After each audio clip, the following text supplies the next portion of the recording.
Olá, bem-vindos de novo aqui ao Smart City TV.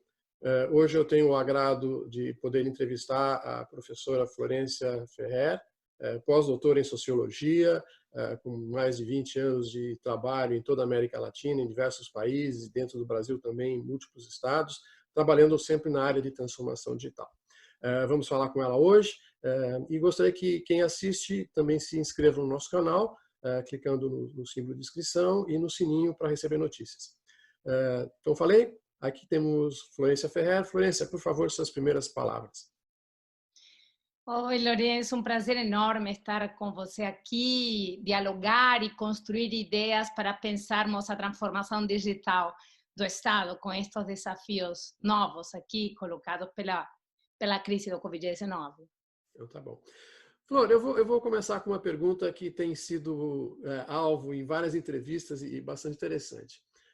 Smart Cities é um fenômeno que está acontecendo em várias partes do mundo e normalmente associado a cidades que têm capacidade de investimento, capacidade de criação, têm grandes equipes, mas existe uma tendência hoje na Europa de ir na direção contrária, de Smart City transformar naquilo que eles estão chamando não Smart City, mas na Small City, né? E que está aliado também com o processo de mudança de governo. Como é que você vê isso? Definitivamente, Lourenço, eu acho que a gente precisa repensar o Estado e parte deste repensar é seu tamanho. Hoje o Estado se transformou numa babá omnipresente. É muito difícil pensarmos algum espaço de nossa vida que não esteja ocupado, regulamentado pelo governo. Esse Estado do século XX, que se preocupava em entregar mais serviços para todos de forma unissex, onde o one size fits all, esse Estado que se preocupava em entregar mais saúde, segurança e saúde para todos igual, esse é um Estado que definitivamente não tem mais lugar. A sociedade não aguenta mais, a crise das democracias é claríssima, as mobilizações sociais, não só agora, né, mas desde a Primavera Árabe, o 15M em Madrid, o Occupy Wall Street, foram todas mobilizações mostrando de que não nos sentimos mais representados por esse Estado que está aí. Provavelmente depois do assassinato de George Floyd, as mobilizações desse ano, 2020, nos Estados Unidos, que levaram a que o Estado tivesse que demitir toda a força policial e começar de novo. Então, acho que esta refundação do Estado, este repensar do Estado, ou é conduzido pelo setor público ou a sociedade vai exigir que ele aconteça. E você acha que isso pode acontecer dentro das normas normais de uma democracia, através do voto, ou você acha que nós vamos ter que passar por um processo de crise institucional para que isso venha a acontecer? Na minha visão, isto pode ser conduzido, excelente tua pergunta, pode ser conduzido dentro da democracia ou não. Isto pode ser o ovo da serpente. A gente vê processos como o que vivemos no Brasil, onde políticas autoritárias e de atropelamento das próprias instituições democráticas fazem parte do nosso dia a dia. Então, não necessariamente o descontentamento social, ele pode sim ser um aprofundamento da democracia ou não, pode ser o oposto. O Harari, né, ele já vinha com reflexões deste tipo, né, antes da pandemia. Para quem não leu Homo Deus, Os Sapiens, Os Desafios do século XXI, são leituras obrigatórias hoje. O Harari traz esta reflexão e ele diz, veja, esta crise do Covid, ele pode transformar essa omnipresença do Estado num monstro ainda mais poderoso e mais pesado, né? Precisamos lembrar de que não há nada no Estado que não seja pago com impostos nossos, né? Então, cada aumento da presença do Estado necessariamente implica uma sociedade pagando mais e mais impostos. Me parece que não há lugar para isso. Me parece que no mundo inteiro o cidadão está mostrando um descontentamento muito claro em relação a isso. Então, precisamos fazer que o Estado faça mais, gastando menos. Mas, Lourenço, isto que nós sabemos fazer governo, quando lá nos anos 2000 se chamava governo eletrônico e basicamente era pensar um conjunto de ferramentas digitais para transformar a atenção ao cidadão, 20 anos depois, não precisamos argumentar muito para saber de que a única forma de prestar serviço do Estado tem que ser eletrônica, porque essa é a realidade, é a condição de existência hoje. Uma das coisas que o Covid mostrou é que boa parte da transformação digital que não acontecia era apenas chororô, capricho, porque a realização de reuniões virtuais usando Zoom pelos servidores públicos se tornou uma realidade no dia a dia. Todos os serviços cartoriais que nós ainda temos no Brasil e que muitos deles tinham que ser presenciais, hoje já se demonstraram como totalmente possíveis de ser transformados sem nenhuma mudança em marco legal. As ferramentas estão, o cidadão e as empresas sabem relacionar-se digitalmente com o Estado, cabe ao Estado correr atrás do prejuízo e poder entregar serviços deste tipo. Mas aí voltando ao small, né, ou smart, me parece que precisamos das duas coisas e precisamos um Estado que, a partir desta interação digital por meio de plataformas com os cidadãos, desarticule e desmonte estruturas que não têm mais sentido lógico no século XXI. Perguntar a Mariazinha ou a Pedrito por que eles assinam ou carimbam é irrelevante. No século XXI não é necessário fazer isso. Então, consultorias demoradas, onde mapeamos processos e transformamos os processos, sequer são necessárias.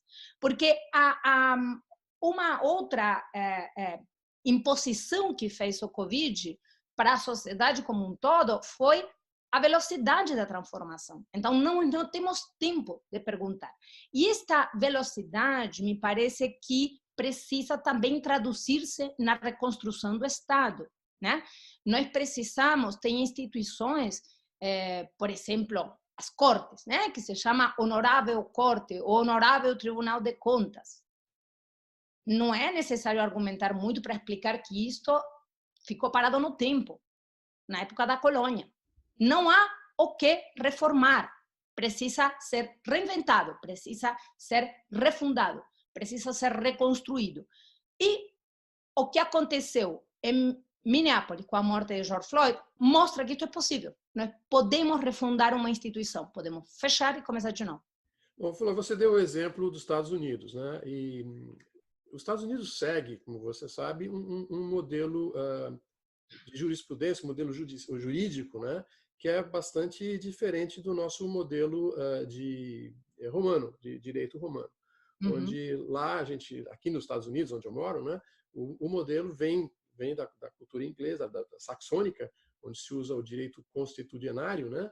E no Brasil e na América Latina vem do direito romano, que é o direito da lei escrita, né? Então, como é que essa mudança aqui nos Estados Unidos ela pode acontecer por ter um processo, um arcabouço jurídico que permite que isso seja feito de uma maneira muito mais fácil, muito mais ágil. Mas não é a mesma coisa que acontece nos países que têm a tradição do direito romano. Então, como é que você vê essa dicotomia? Como é que nós podemos pensar esse processo da mudança que é necessária dentro desse enquadramento legal que nós temos, que engessa, né, as decisões que têm que ser tomadas? Engessa em todos os sentidos, né? Sim, sim. Efetivamente, eu acredito que aqui, especificamente no Brasil, nós vivemos uma ditadura do controle, onde a mídia e a sociedade compraram um discurso no qual parece ser que a corrupção é o principal problema que temos no país. Na minha visão, não é isso. Os erros de gestão, a obsolescência institucional, a inércia em manter processos completamente desfasados historicamente são um problema muitíssimo maior, inclusive, que a corrupção. Claro que a corrupção é um problema, mas este é um problema que se resolve aumentando a maturidade digital, não criando mais e mais mecanismos de controle. A corrupção se moderniza a cada dia, o controle continua com instituições da época da colônia. Por isso é que nós não conseguimos, apesar de gastar esforços consideráveis nisso. Então, esta refundação do Estado, e sim, concordo totalmente, a lógica anglo-saxona ela é muito mais racional, né? Então, e nós herdamos um tipo de instituição na qual o cidadão o tempo inteiro tem que confirmar a informação que está dando, porque basicamente o Estado desconfia de absolutamente tudo que ele faz. Não só os cidadãos, sino os próprios funcionários públicos. Então, isto é verdade, nós temos um arcabouço cultural que leva a que isto seja ainda pior no Brasil, porque nós herdamos, e somos os únicos, junto com Portugal e com os outros países conquistados pelas ex-colônias de Portugal, onde nós temos, além do Estado, temos um sistema paralelo, paraestatal, que se chama cartório, que é uma obsolescência histórica. Na minha visão, a única reforma possível dos cartórios é fechá-los, não tem o que ser reformado, basicamente eles não têm sentido lógico. Hoje a maturidade digital permite que você, com processo desde assinatura digital a qualquer outro tipo de mecanismos, inclusive mais simples, substituem a necessidade de um cartório. Então, basicamente, isso traz um custo para a nossa sociedade brutal. Lembrando que os cartórios continuam sendo, digamos, são geridos por pessoas físicas, então eles pagam, por definição, 27,5% de imposto de renda sobre a receita, e além disso eles têm PJs embaixo dele para fazer a gestão das pessoas. Então nós temos, no mínimo, 40% de carga tributária desnecessária numa função que é inteira desnecessária. Então, por isso é que eu defendo de que a única reforma possível é fechar o sistema cartorial no Brasil. Talvez assim que o resto do mundo não tem e não acontece absolutamente nada. Você consegue, você tem ferramentas adequadas no século XXI para que isso não seja necessário. Então, se por um lado é verdade que a herança cultural traz um aumento da carga burocrática, inclusive maior no Brasil que no resto dos países da América Latina, qual é a alternativa? Continuar reféns deste Estado, continuar pagando salários e continuar pagando estruturas que não agregam absolutamente nenhum valor à economia. Este Estado não cabe mais na economia. Não se precisa muito entender que, basicamente, nós temos hoje, com a redução do PIB, com a redução da atividade econômica, se o Estado já não cabia antes da crise do Covid, imagina agora. Lembrando de que o Brasil é um dos poucos países no mundo que tem salários, inclusive maiores para o setor público que para o setor privado. Então, nós temos 74% do sistema judicial brasileiro que ganha acima do teto constitucional de R$32 mil. Teto constitucional quer dizer, teto, acima disso não se poderia ter receita. Justamente o poder que deveria custodiar a Constituição é o poder que mais burla a Constituição. Então, ok, vai ser difícil mudar? Sim, mas qual é a alternativa? Não mudar? Com que dinheiro nós vamos a conseguir pagar este tamanho de Estado? Então, me parece que esta imposição de uma agenda de transformação o cidadão brasileiro está colocando, né, como condição. Teremos agora, em 15 de novembro, eleições municipais, provavelmente vamos ver esses cidadãos se manifestando nas urnas e explicando qual é o tipo de Estado que quer, né, e que imagina. Definitivamente, é muito difícil enfrentar resistências culturais. Sim. E aí, qual é a alternativa? Essa é a pergunta que a gente faz para os sociólogos, né? A gente vai ter que enfrentar, ou a gente enfrenta, ou nós vamos ter a morte da democracia no Brasil. Porque, basicamente, esse Estado é um Estado que não é mais legítimo para esta sociedade. Tribunais de Contas, que têm conselheiros que trabalham 6 horas diárias e ganham acima do teto constitucional, me parece que são uma vergonha para o país. Então, justamente os órgãos de controle, que novamente deveriam ser os que melhor interpretam a Constituição, basicamente são os primeiros que burlam a Constituição. Então, a alternativa é conseguir reagir a tempo, e o que estou propondo não é nada muito extraordinário, é apenas respeitar a Constituição. Ou fazemos isto, ou vamos a provavelmente ter uma descontinuidade democrática. Veja, estados que são pequenos e eficientes normalmente são estados de países com pequena população ou de pequena área geográfica, né? Você vê alguns exemplos no mundo que isso funciona. Por exemplo, você vê Singapura, como é o caso tradicionalíssimo, né, de um estado pequeno, ágil, eficiente, com mínimo de burocracia. O Chile conseguiu reduzir os níveis burocráticos tremendamente nos últimos anos, se tornou uma pequena potência econômica em relação aos demais países da América Latina, membro da OECD, e, enfim, assim por diante. A Colômbia vem passando por um processo de transformação também. Isso volta à nossa tese de que devemos reduzir o tamanho do Estado, né?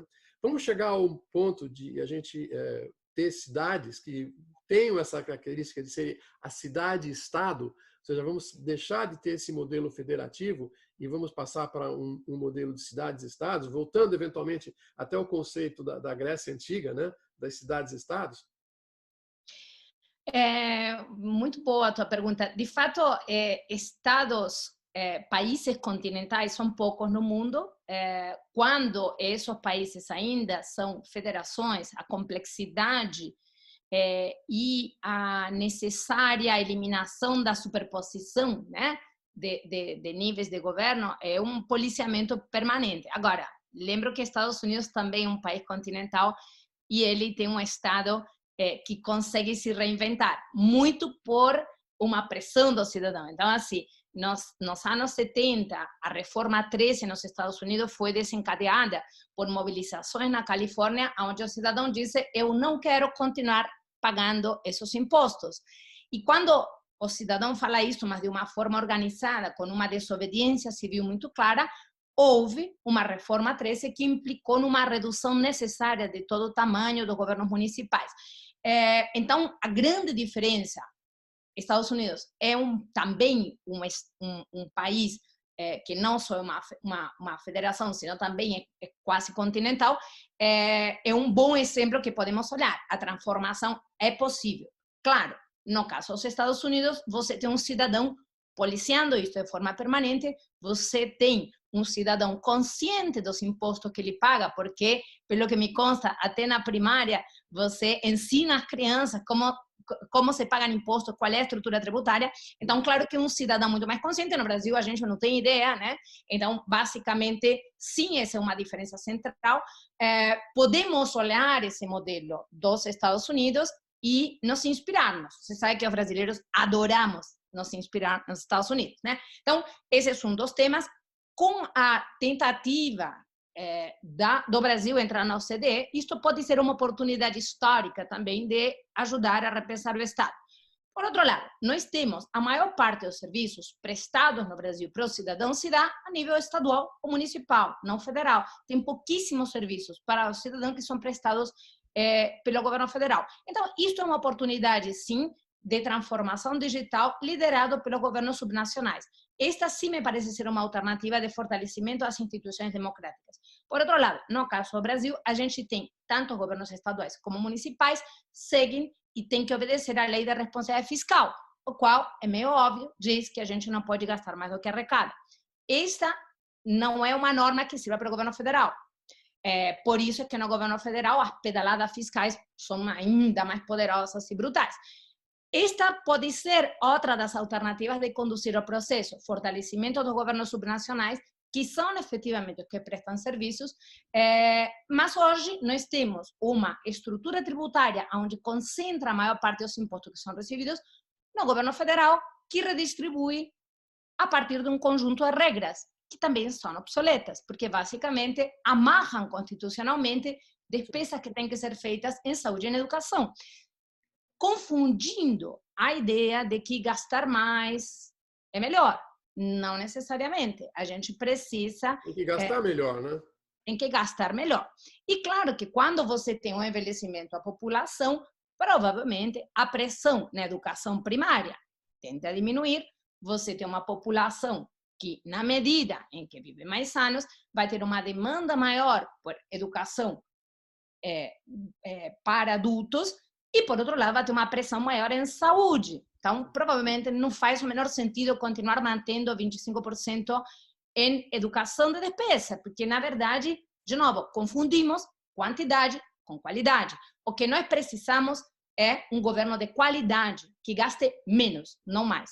Esse gastar menos necessariamente passa por uma transformação digital e por entregar serviços com uma intensidade maior de tecnologia. Quando fazemos isto, precisamos lembrar de desmontar as estruturas anteriores. Vou te dar um exemplo. Quando transformamos a compra pública e criamos ferramentas mais poderosas para fazer inteiro o processo de compras, desde o planejamento da compra até a compra em si mesma, até o pagamento, a gestão de estoque, de suprimentos, de frota, etc., com uma maturidade digital maior, necessariamente precisamos menos pessoas. Então, precisamos lembrar que quando fazemos a transformação digital, precisamos desmontar o anterior, precisamos derogar o anterior, precisamos deixar de fazer, senão não há dinheiro que alcance. Claro, claro. Flor, esse processo de transformação digital é um processo que a gente vem vivendo já há muitos anos, né? Basicamente, eu me lembro dos primeiros sistemas de imposto de renda foram feitos no Brasil nos anos 80, né? A gente começava digitava até, a gente tinha grandes equipes de digitadoras que ficavam digitando em cartão perfurado o imposto de renda. Isso vem passando por processos cada vez mais avançados, né? Mas na tua experiência de anos trabalhando na América Latina e no Brasil, você falou um pouquinho do sistema de compras digitais, mas que outras áreas você poderia dar como exemplo, além dessa área específica, que eu sei que é a tua especialidade, que é compras eletrônicas? Veja, todo o atendimento ao cidadão hoje pode ser migrado a plataformas digitais. De fato, a gente já tem estratégias de atendimento multicanal para o cidadão desde o ano 97 e 98, quando foram criados os primeiros one-stop shop no Brasil, que são supermercados de serviços públicos. Naquela época, eu já trabalhava e, digamos, havia grupos muito consistentes com isso, onde a gente explicava que, além do atendimento presencial, precisaríamos fazer isso. Por que de multicanal? Porque precisamos considerar, naquela época, call center, web, naquela época SMS. Hoje, os canais ainda se multiplicaram mais, podemos utilizar redes sociais. Então, o atendimento em geral ao cidadão para suas demandas, sejam elas matrícula escolar, agendamento de consultas, emissão de documento de identidade, renovação de carteira de habilitação, qualquer tipo de informe de certidões de adequação jurídica e legal, todo o relacionamento que o cidadão ou as empresas têm com o Estado pode ser prestado de forma digital. De fato, Estônia, por exemplo, um dos países mais maduros digitalmente, tem apenas 2 serviços que são prestados presencialmente: o matrimônio e o divórcio, que tem um sentido enorme, né? Já que você quer casar ou divorciar, faz um sentido enorme que você compareça presencialmente. O resto dos processos, eles são digitais. Uruguai copiou o modelo da Estônia e basicamente teve a Estônia como modelo, e hoje um dos países mais maduro digitalmente do mundo, ou mais maduro da América Latina. Então, são exemplos que a gente pode seguir e entender de que realmente não precisamos de grandes transformações para prestar o serviço de forma digital. Precisamos ser criativos, precisamos estar alerta à forma como o cidadão e as empresas se relacionam com o mercado e utilizar essas mesmas plataformas para entregar os serviços, lembrando de desmontar as estruturas presenciais. Senão, não estamos fazendo nada a não ser criar burocracia. Sim, sim, claro. Agora, o fato de desmontar, existe pelo menos uma facilidade, né? Que se você muitas vezes, por lei, não pode desmontar uma estrutura, porque você tem certas regras de garantias do funcionário público, que você não pode simplesmente demiti-lo, né? Existe também o lado de que esses funcionários, ao longo do tempo, vão acabar se aposentando e você, teoricamente, não precisaria recontratá-los, né? Mas eu te pergunto o seguinte: nesse processo de implantação das soluções tecnológicas digitais, basicamente a gente precisa de 3 grandes recursos, né? Que obviamente, o recurso financeiro, que é toda uma linha de você conseguir o financiamento, fazer parcerias, entrar em modelos de PPP. Existem os recursos tecnológicos, e aí a gente vai entrar nas necessidades de ter telecomunicações, ter banda larga, ter telefonia celular adequada. Mas existe um muito importante, a meu ver, que é o recurso humano, é a capacitação do funcionário e do gestor e do implementador.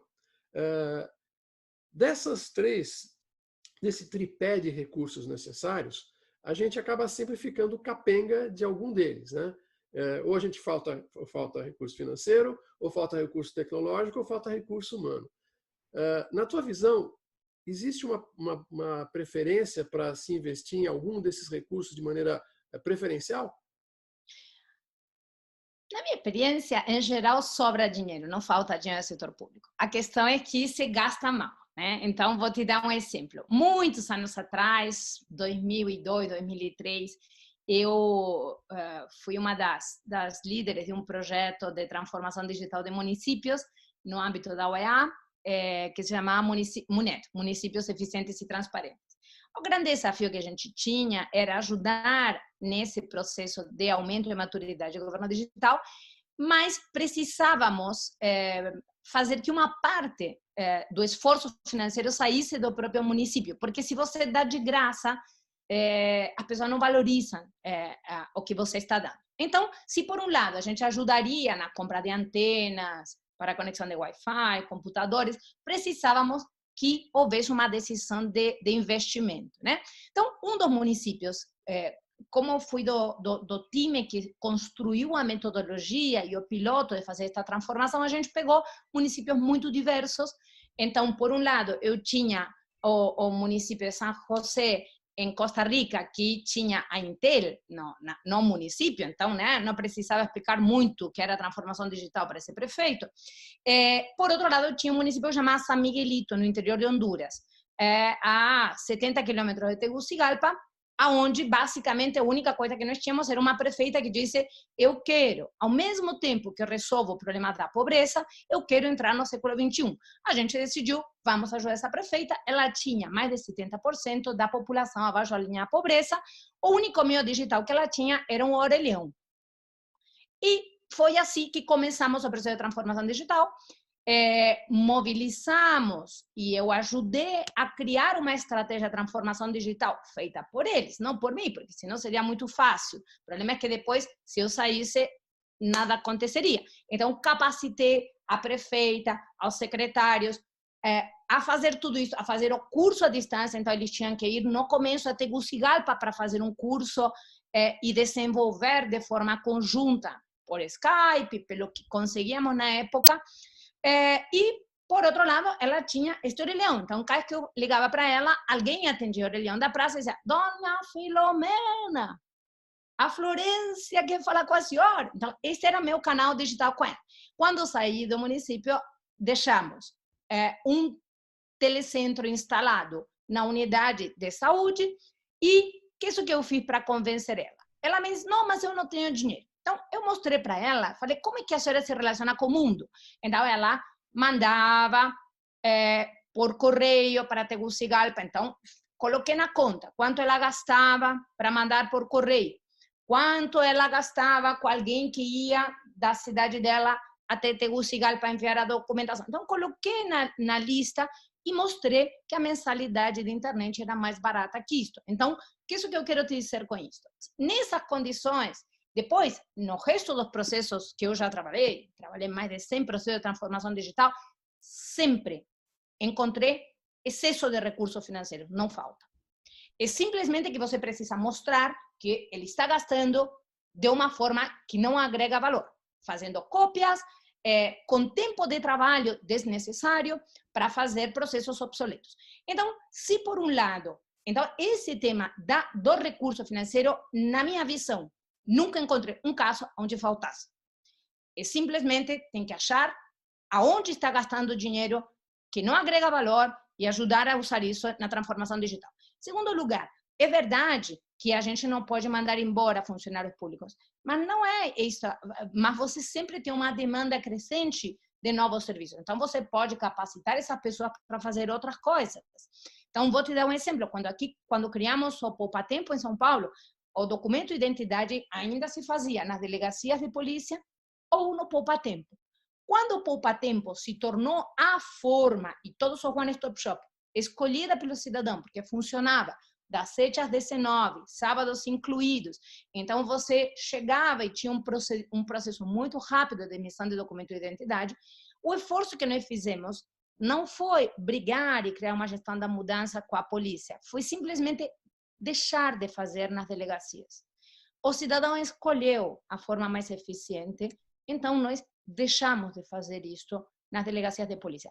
Esta é a mesma lição. Estados Unidos tomou esta decisão já faz alguns anos e, basicamente, o que ele fez foi o seguinte: todo o investimento é na prestação de serviços digitais para o cidadão. Ele não investe mais nada no presencial. Ele não fechou, não demitiu, mas o cidadão não escolhe mais fazer presencialmente se ele tem a opção de fazer digital. Então, me parece que esta é a saída mais inteligente. Em lugar de gastar um esforço brutal, tendo que brigar com alguém que a vida inteira carimbou, é fazer uma forma nova. Quando o cidadão escolhe esta forma, a vida é assim mesmo, né? A gente deixa de fazer as coisas, porque como o recurso necessariamente sempre é escasso, a gente precisa fazer escolhas. E isto me parece importante, Lourenço, destacar, porque basicamente, se não parece que o dinheiro público cai do céu, e ele não cai do céu, ele cai do imposto.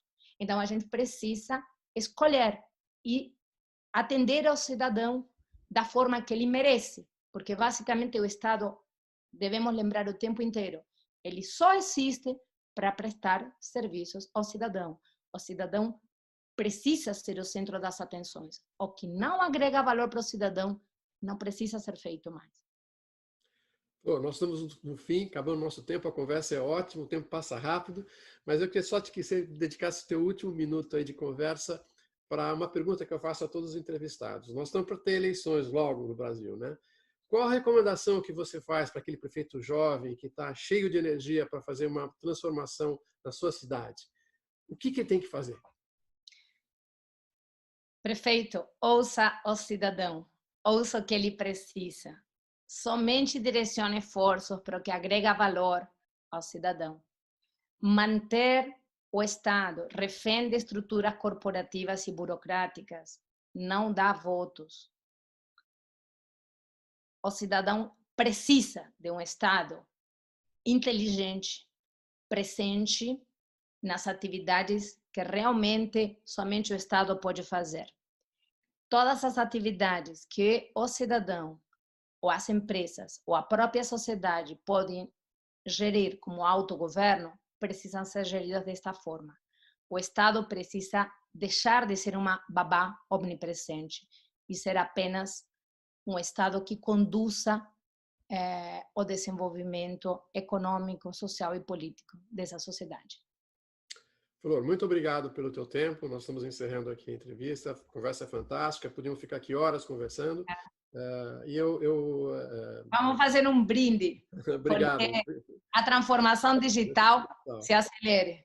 Muito bem. E então agradeço a quem nos assistiu. Peço para aqueles que não se inscreveram no canal que marquem a inscrição e os espero aqui na nossa próxima entrevista. Muito obrigado. Eu que agradeço. Um abraço.